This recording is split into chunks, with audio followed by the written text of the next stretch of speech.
আসসালামু আলাইকুম রহমতুল্লাহ। বৃহস্পতি কাছে দূরে দেশ ও প্রবাসে যে যেখান থেকে দেখছেন আপনাদের সকলকে আমার আলোচনা শুনবার জন্য স্বাগত।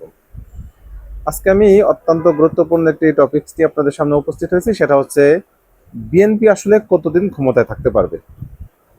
যদিও একেবারেই আর্লি আমি এই আলোচনাটা আনছি, মাত্র 2 মাস সামথিং বিএনপির সরকারের মেয়াদ, মাত্রই প্রথম অধিবেশন শেষ হলো গত পরশুদিন সম্ভবত। তো এর ভিতরেই এই ধরনের আলোচনাটা অনেকেই হয়তো খটকা লাগবে যে এটা কতটা অদূরদর্শী আলোচনা। তারপরেও আমি বলছি, আপনি আমার এই আলোচনাটা আজ থেকে আমি যেই টাইমটা দিব তারপরে মিলিয়ে নেবেন।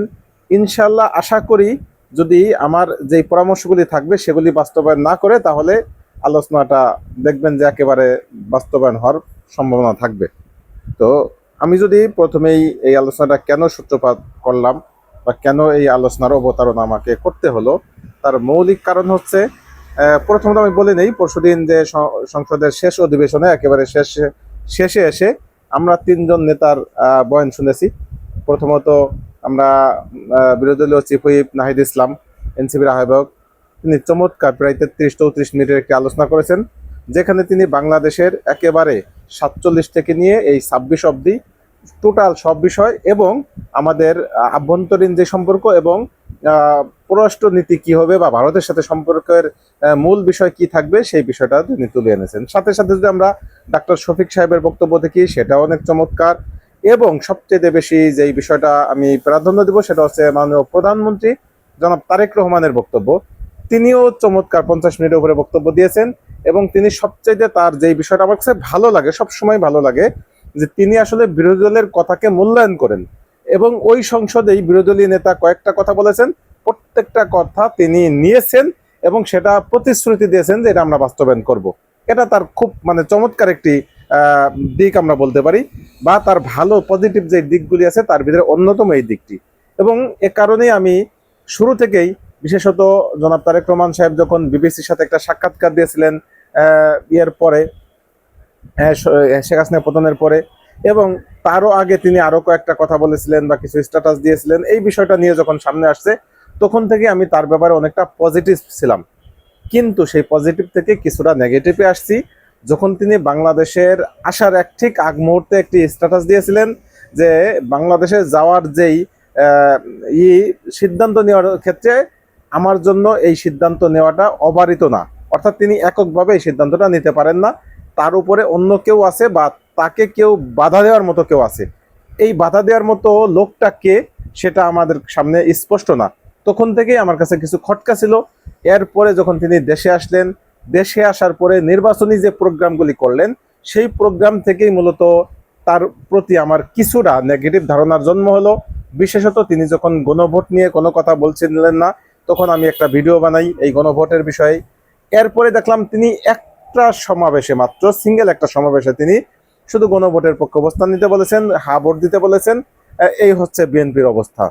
তো এ কারণেই মূলত আমার বর্তমান মাননীয় প্রধানমন্ত্রী, তার উপরে যথেষ্ট সংশয় আছে যে আদতে তিনি এই 24-এর স্পিরিট বাস্তবায়ন করবেন কিনা বা নিজে ধারণ করেন কিনা। নিজে ধারণ করলে কিন্তু আপনি যদি কিন্তু ছাড়াই অনেক বিষয় বাস্তবায়ন করা যেত। কেন প্রশ্ন আসছে? কারণ আমরা দেখেছি বিগত ইন্টারিম গভর্নমেন্টের সময় বেশ কয়েকটা গুরুত্বপূর্ণ অধ্যাদেশ, তার ভিতরে একটা ছিল গুম প্রতিরোধ অধ্যাদেশ, যেটা আমাদের বাংলাদেশের জন্য খুবই খুবই খুবই দরকার ছিল। কারণ বাংলাদেশের ইতিহাসে যেই পরিমাণের গুম হয়েছে, এই গুম বন্ধ করতে হলে আপনাকে গুম প্রতিরোধ অধ্যাদেশ থাকতেই হবে। কিন্তু আমরা দেখলাম বিএনপি সেটাকে ল্যাপস করে গেল। এরপরে আরেকটা বিষয় ছিল মানবাধিকার অধ্যাদেশ, সেটাও তারা ল্যাপস করে গেল। এরকম গুরুত্বপূর্ণ বেশ কিছু অধ্যাদেশ তারা উপস্থাপনই করেনি, তারা ল্যাপস করে গেছে। অর্থাৎ এই অধ্যাদেশগুলি বাতিল বলে পরিগণিত হয়েছে, এগুলি সংসদে উত্থাপিত হয়নি মর্মে, আর কিছু উত্থাপিত হয়েছে কিন্তু সেগুলি বাতিল হয়েছে।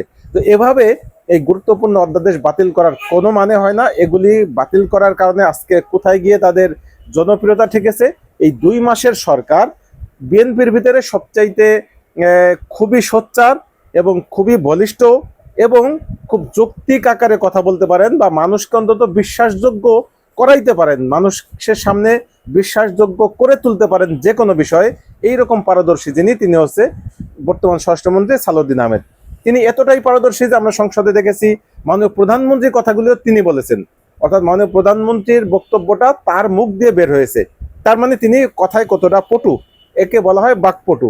এইরকম একজন বাকপটু সুদর্শন রাজনীতিবিদ, সাথে আমরা বিগত নির্বাচনে তিনি যে এলাকা থেকে দাঁড়িয়েছেন বিপুল ভোটে তিনি জয়লাভ করেছেন। এই ধরনের একজন মানুষ, এমন কি ঘটে গেল এই 2-2.5 মাসে যে তিনি যখন গতকালকে আমাদের নিউজিল্যান্ড এবং বাংলাদেশের মধ্যকার একটি খেলা চলতেছিল, টি-20 খেলা, গ্যালারিতে তিনি ছিলেন। তার যখন ফেসটা বড় স্ক্রিনে দেখাচ্ছিল, সাথে সাথে মাঠ থেকে স্লোগান আসলো ভুয়া ভুয়া ভুয়া ভুয়া। কেন আসলো? এই ভুয়া স্লোগানের অন্তর্নিহিত কারণ কি, সেটা যদি বিএনপি অনুধাবন করতে পারে তাহলে বিএনপি দীর্ঘমেয়াদীর ক্ষমতায় থাকতে পারবে। এই 5 বছর তো পারবেই, পরে আবারও তারা ক্ষমতায় আসবে। যদি সেটা তারা রিলেট করতে না পারে, যদি সেটা বাস্তবিক পক্ষে বুঝতে না পারে যে এই 2 মাসের অন্তরে কেন তাদেরকে ভুয়া স্লোগান শুনতে হচ্ছে, এটা যদি তারা বুঝতে ব্যর্থ হন তাহলে ঠিক শেখ হাসিনার যে পরিণতি হয়েছিল তাদেরও একই পরিণতি হবে। হয়তো শেখ হাসিনা 16 বছর থাকতে পেরেছিল, কারণ তিনি এই 16 বছর থাকার পিছনে বেশ কিছু তার পক্ষে লোক ছিল, তার কাছে ট্রাম্প কার্ড ছিল মুক্তিযুদ্ধের, এবং এই মুক্তিযুদ্ধের ট্রাম্প কার্ড নিয়ে এক শ্রেণীর বুদ্ধিজীবী তাদের পক্ষে ছিল, যেটা কিন্তু বিএনপির পক্ষে এতটা সবল নয়, অবশ্যই এত শক্তিশালী নয়। তো এই বিষয়টা কিন্তু বিএনপির জন্য কিছুটা দুর্বলতা রয়েছে। দ্বিতীয়ত, তিনি প্রথম টার্মে ক্ষমতা আসার পরেই যেইভাবে বিন্যস্ত করেছিলেন সকল ধরনের ডিপার্টমেন্টকে, বিশেষ করে প্রশাসনকে, পুলিশকে বা আর্মি, র্যাব যা আছে সব কিছুকে তিনি তার মতো করে যেভাবে সাজিয়েছিলেন, এবং নির্বাচন কমিশনের দায়িত্বে যারা থাকে ডিসি, এদেরকে যেভাবে তিনি দলীয়করণের মাধ্যমে নিয়োগ দিয়েছিলেন, এবং নির্বাচন কমিশন যেভাবে তিনি সাজিয়েছিলেন, সর্বোপরি তার যে আইন বিচার বিভাগ, এই বিচার বিভাগে তার যেই নিয়ন্ত্রণ ছিল, এ কারণেই মূলত তিনি দীর্ঘ 16 বছর ক্ষমতায় থাকতে পেরেছিলেন। এখন এই 24 পরবর্তী বাস্তবতা এরকম যে এখন কোন দল, খোদ শেখ হাসিনা নিজেও যদি আবার কোনো কারণে বাংলাদেশের মানুষটাকে গ্রহণ করে নেয়, বা অতীত সব ভুল মাফ করে দেয়, বা তিনি মাফ চান এবং বাংলাদেশে তিনি রাজনীতি করতে পারেন, এরকম যদি পরিবেশ হয়ও, তারপরেও তিনিও এই অবস্থায় আর তৈরি করতে পারবেন না, এটা আমি বিশ্বাস করি। কেন? কারণ মানুষের ভিতরে এখন সচেতনতা তৈরি হয়েছে, মানুষ এখন বিশ্বাস করতে শিখেছে যে আমার অধিকার নিয়ে আমাকেই লড়াই করতে হবে, এবং আমি লড়াই করলে আমি বিফল হব না। হয়তো আমি মারা যেতে পারি, কিন্তু আমার যেই উদ্দেশ্য, সেই উদ্দেশ্য সাধিত হবে, যেটা আমরা 24-এ দেখেছি, যেটা বিএনপি বিগত 17-16 বছরে দেখাইতে পারেনি। কারণ তারা চূড়ান্ত লক্ষ্যে পৌঁছানোর আগেই তারা সারেন্ডার করতো, তারা একেবারে ধরাশয়ী হয়ে যেত। কারণ তাদের যে নেতা নেত্রীরা, তারা কেউ কেউ হয়তো লিয়াজো করে চলেছে, কেউ নিজের জানের মায়ায় তিনি মাঠ ছেড়ে দিয়েছেন। এইরকম অবস্থায় আমরা 16 বছর অতিক্রম করেছে। সর্বশেষ আমাদের একেবারেই সেই ইয়ের মতো, আবাবিল পাখির মতো, যেভাবে আল্লাহ পাক রব্বুল আলামিন আবাবিল পাখির মাধ্যমে কাবা শরীফ তিনি রক্ষা করেছিলেন, ঠিক এরকম তরুণ কিছু নতুন প্রজন্ম, 16 বছর, 17 বছর, 15 বছর, 14 বছরের বাচ্চারা রাস্তায় নেমে এসে সেই ফ্যাসিস্ট শেখ হাসিনাকে তাড়াইতে পেরেছে। তো এরপরেই মানুষ আসলে এই বিষয়টা একেবারেই বুঝতে পেরেছে যে আসলে আমার অধিকার নিয়ে আমাকেই লড়াই করতে হবে, এবং আমার এই লড়াই শেষে সফলতা আসবে, তাতে আমি দেখে যেতে পারি বা না পারি। সে কারণে বর্তমান পরিস্থিতি ভিন্ন। অতএব আমি মাননীয় প্রধানমন্ত্রী তারেক রহমানকে বলবো যে আপনাদের ভিতরে যদি এইরকম কোনো দূরদর্শী চিন্তা থাকে, সেটা থেকে আপনারা ফেরত আসবেন নিশ্চয়ই, এবং মানুষ কি চায় সেটাকে আপনাকে বুঝতে হবে। এই যে 2 মাসের অন্তরে, 2 মাসের ব্যবধানে একজন এত প্রতাপশালী একজন নেতা, স্বরাষ্ট্রমন্ত্রী, তিনি কেন ভুয়া স্লোগান শুনবেন?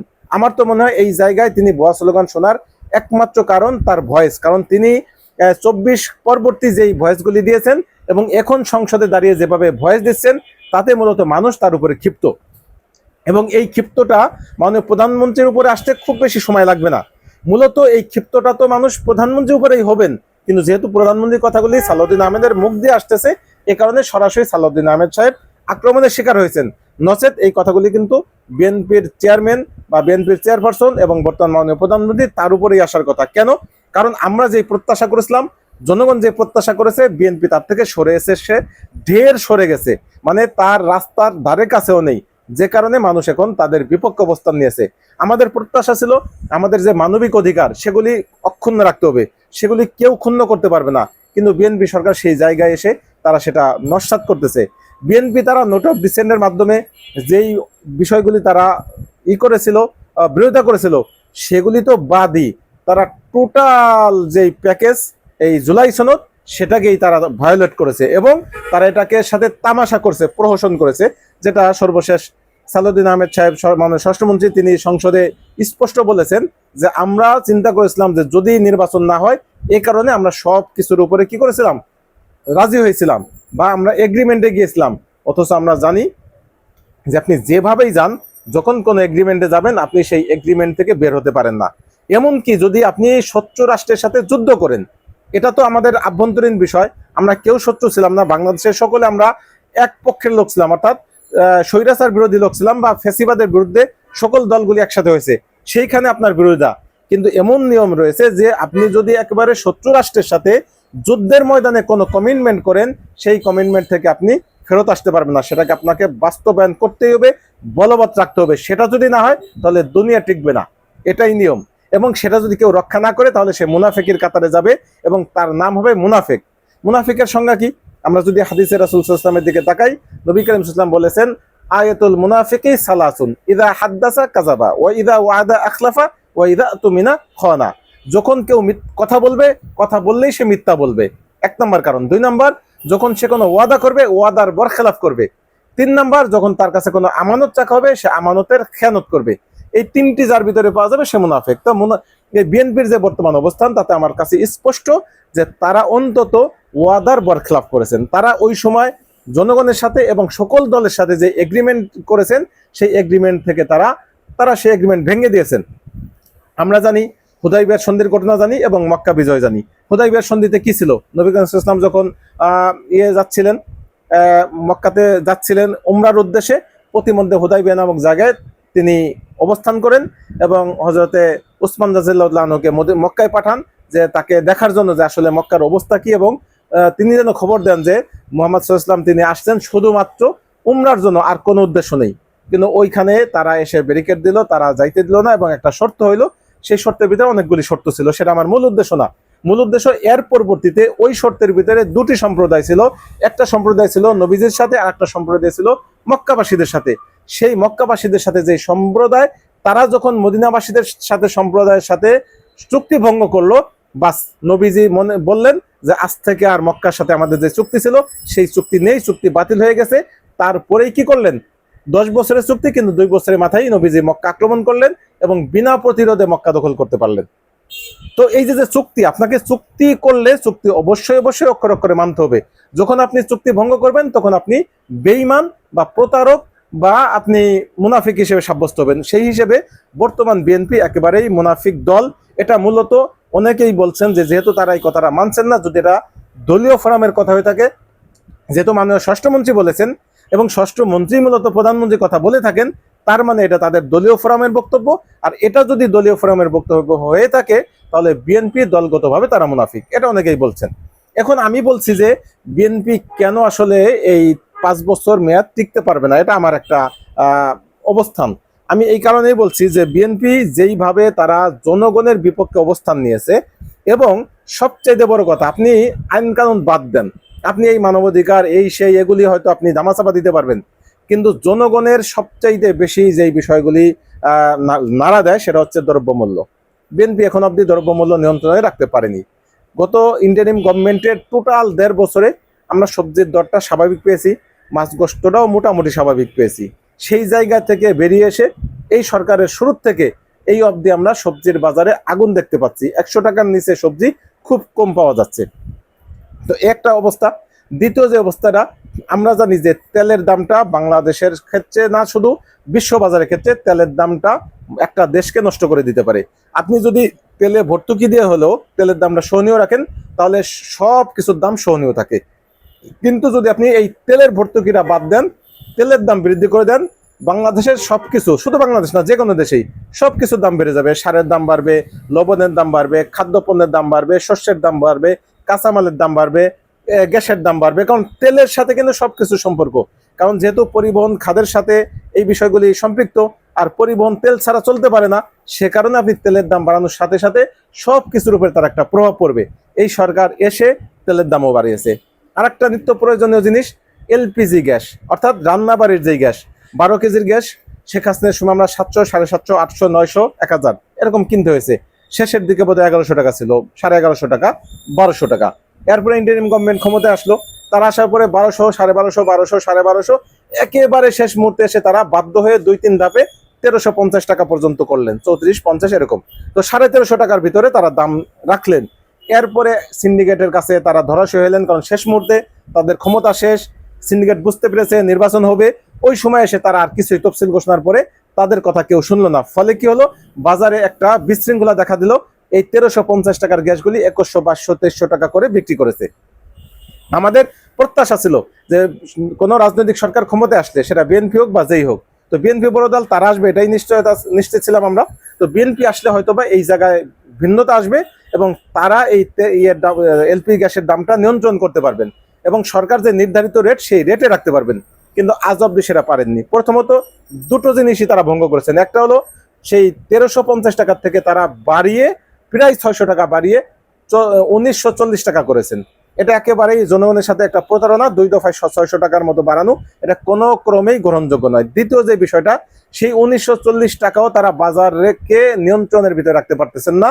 আমি গত 3 দিন আগেও গ্যাসের দাম জিজ্ঞেস করেছি কেল্লার মোড়ে একটা বাজারে, সেখানে আমার কাছে চাইছে 2100 টাকা, 12 কেজির একটি এলপি গ্যাস নর্মালটা 2100 টাকা। আর যদি আমি বসুন্ধরা নেই সেটা আরো বেশি, হয়তো 2200 বা 2250 টাকা। এই হচ্ছে বর্তমান অবস্থা। এটা যদি তারা এভাবে চলতে থাকে তাহলে কিন্তু গরিবের একেবারে না বিশ্বাস। আপনারা বারবার বলছেন কি যে আপনারা কার্ড দিবেন। আরে বাবা, কার্ড দিয়ে কি করবেন? কার্ড দিয়ে জনগণের কি মাথায় দিবে? কার্ডের কোনো কাজ নেই, বরং আপনারা দ্রব্যমূল্যের সহনীয় করেন, দ্রব্যমূল্য মানুষের নাগালে রাখেন, তাহলে আপনাকে কোনো কার্ড দিতে হবে না। একমাত্র ফ্যামিলি কার্ড যেটা দিচ্ছেন ঠিক আছে, সাথে কৃষি কার্ড দিতে চাচ্ছেন সেটা ঠিক আছে, এতটুকু পর্যন্তই। এর অতিরিক্ত এই কার্ড, যেভাবে কার্ডের ব্যবহার হচ্ছে, তাতে এখন অনেকেই মাননীয় প্রধানমন্ত্রীকে কার্ড বাবা বলে সম্বোধন করছেন। এটা একেবারেই ভালো লাগার কোনো বিষয় নয়। বিএনপির জন্য তো নয়, জনগণের জন্য নয়, দেশের জন্য নয়। একজন মাত্র তিনি প্রধানমন্ত্রী হয়েছেন, তার সম্মান এবং তার যেই মর্যাদা সেটা আমাদের অক্ষুণ্ণ রাখা দরকার। এবং অন্তত তিনি 5 বছর ক্ষমতায় থাকলে এই 5 বছর পর্যন্ত তিনি যদি তার মর্যাদা ধরে রাখতে পারেন, জনগণ যদি তাকে তার সঠিক মর্যাদা দেয়, এটা জনগণের জন্য ভালো, দেশের জন্য ভালো, সবকিছু মঙ্গলজনক। সেই জায়গায় তার এই মর্যাদা হানি, এটা আমরাও চাই না। তো এই জায়গাটা অবশ্যই খেয়াল রাখবেন যে কেন এই কাট বাবা বলছেন। কিছু হলেই কাট, কিছু হলেই কাট। সর্বশেষ অ্যাডহক কমিটি, বিসিবির অবৈধ একটা কমিটি, তামিম ইকবালের, সেও এসে দেখলাম এই কাট খেলা খেলছে। সে আইসা কি অধিনায়ক কাট, ক্যাপ্টেন কাট শুরু করলো। মানে কাট ছাড়া এরা কিছু বোঝেনি না, একেবারে সবকিছুতে এরা কার্ডময় হয়ে যাচ্ছেন। এই কার্ড থেকে বেরিয়ে আসতে হবে আপনাকে। প্রকৃত অর্থে জনগণ কোথায় মঙ্গল হয়, জনগণ কোথায় ফায়দা পায় সেটা বুঝতে হবে। যারা মাননীয় প্রধানমন্ত্রী সর্বশেষ ভাষণে বলেছেন যে আমি এরকম কোনো কথা বলতে চাই না যেটা খুব মানুষের কাছে প্রসিদ্ধ কোনো কথা বলতেছে না, বরং কার্যকর, যেটা মানুষের জন্য কার্যকর হবে, লাভজনক হবে, সেটা আমি বলতে চাই। তো মাননীয় প্রধানমন্ত্রী এই কথাটা আমার ভালো লেগেছে। এটা যদি সত্যিকার অর্থে তিনি পালন করতে পারেন তাহলে দেশ এবং তার এবং বিএনপি সকলের জন্য ভালো। আমি চাই তিনি এটা বাস্তবায়ন করতে পারবেন এবং আশাবাদ করি যে তিনি এটা বাস্তবায়ন করবেন। যদি করতে পারেন তাহলে আমাদের সকলের জন্য মঙ্গল। সর্বশেষ আমি যে বিষয়টা প্রসঙ্গ বলে শেষ করে দিব যে বিএনপির এই যে এত কিছুর সাথে আরেকটা বিষয় রয়েছে, বিদ্যুতের দাম বাড়তেছে। এই বিদ্যুতের দাম বাড়লেও টোটাল সবকিছু জনগণের ঘাড়ে পড়তেছে। এখন আপনি 600 টাকা গ্যাসে বাড়াবেন, যদি বিদ্যুতে একটা ফ্যামিলিতে 700, 800, 1000 টাকা বাড়তি যায় তাহলে 1600-1700 টাকা। এরপরে আপনি যদি পরিবহন পণ্য বাড়ার কারণে প্রত্যেকটা বাজার দর বাড়াতে ওখানে যদি 1000 টাকা বাড়তে যায় তাহলে 2500-3000 টাকা। এছাড়া তো আরো অনেক বিভাগ আছে, প্রত্যেকটা ডিপার্টমেন্ট এরকম বাড়তে গেলে একটা ফ্যামিলি যদি 6-7 হাজার টাকা মাসে খরচ বেশি হয় তাহলে আপনি ফ্যামিলি কার্ডে 2500 টাকা দিয়ে লাভটা কি হবে? কোনো লাভ হবে না।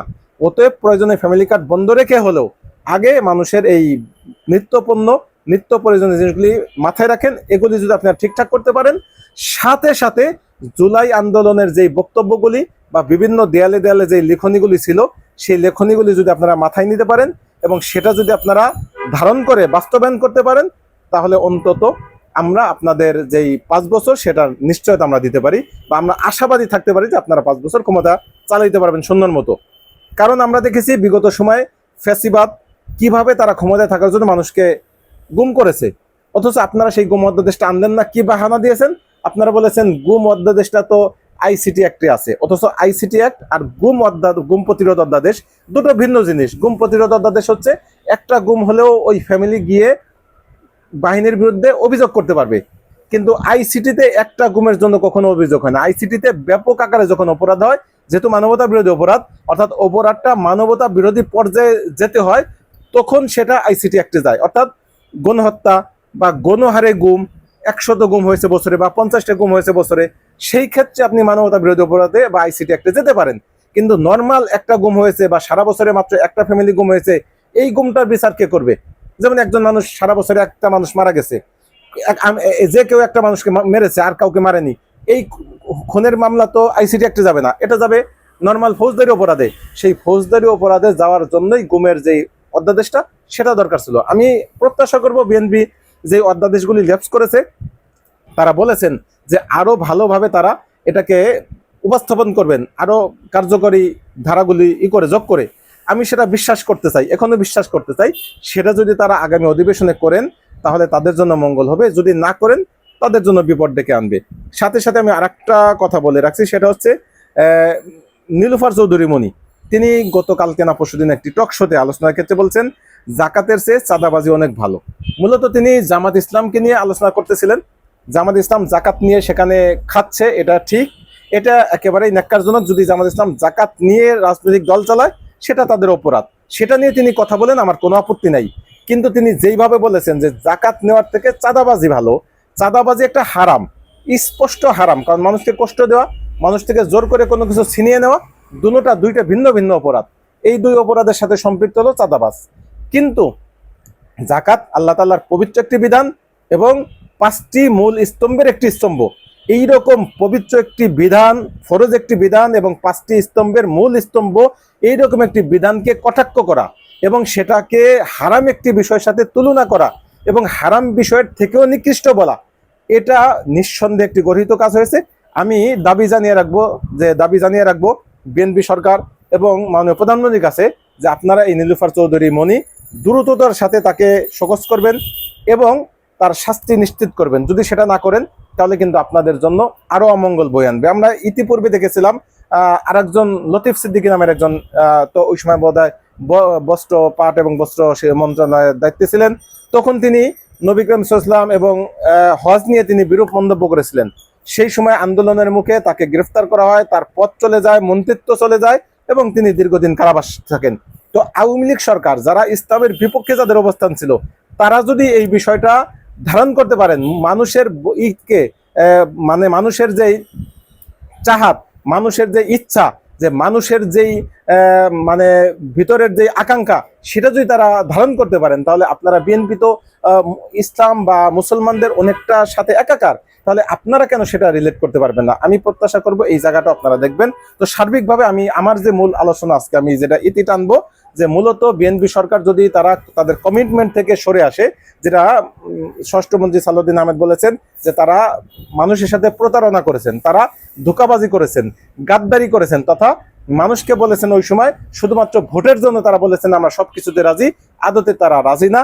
এটা থেকে তাদের ফেরত আসা দরকার এবং মানুষ যারা প্রত্যাশা করে যে আইনগুলি খুবই দরকার রাষ্ট্রের জন্য, প্রয়োজনে বিরোধী দলের সাথে বসে সেটাকে এখনই একটা নেগোসিয়েশন করেন, আপনারা একটি কমিটি করেন যে কোন কোন আইনগুলি আরো বেশি দরকার, সেই আইনগুলি আগামী সংসদে সেটা উত্থাপন করেন, বিল আকারে নতুন করে উত্থাপন করেন এবং সেগুলি আপনারা বাস্তবায়ন করেন। সেটা যদি করতে পারেন তাহলে ইনশাল্লাহ আপনাদের জন্য মঙ্গল হবে, না করতে পারলে আপনাদের জন্যই ব্যর্থতা। আমি আহ্বান করবো যে আপনারা এই বিষয়গুলি আমলে নেবেন এবং এই বিষয়টা নিয়ে যদি আপনাদের কারো মতামত থাকে, যে কারো কোনো মতামত, অবশ্যই কমেন্ট বক্সে জানাতে পারবেন। যদি এগুলি তারা না করতে পারে তাহলে আমি গ্যারান্টি দিচ্ছি আগামী 5 বছর বিএনপি ক্ষমতায় থাকতে পারবে না। দুটো কারণে: বাজার দর নিয়ন্ত্রণহীন, দ্বিতীয় কারণ জুলাইয়ের সাথে গাদ্দারি। আশা করি তারা এই দুটো বিষয়ই খুব ভালোভাবে কামব্যাক করবেন, সেই প্রত্যাশা রেখে আজকের মতো ভিডিওটি শেষ করছি। ভালো থাকবেন, আল্লাহ হাফেজ, আসসালামু আলাইকুম রহমতুল্লাহ।